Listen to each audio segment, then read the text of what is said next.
انشاءاللہ ان کے اگر آپ ان کو فالو کرنا چاہتے ہیں نا تو موجیں ہی موجیں، سیدھی سی بات ہے. غامدی صاحب کا اسلام جو ہے نا اس میں اتنی آسانیاں کہ آپ کہیں گے یار یہ حدیثوں میں تو سب استغفر اللہ، یعنی یہ سب مذاق ہی ہے.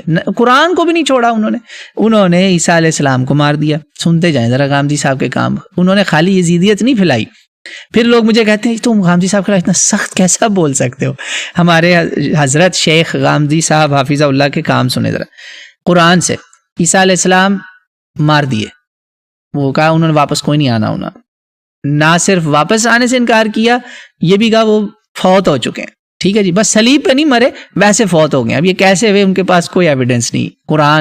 یہ قرآن سے کر رہے ہیں. نمبر 2، غامدی صاحب نے کہا یہ کیا تم مہدی کی بات کرتے ہو؟ وہ بھی کوئی نہیں، چھٹی. دجال کوئی نہیں، چھٹی. یعنی مسلمانوں کی امید بھی چھین لی، اور جو خوف تھا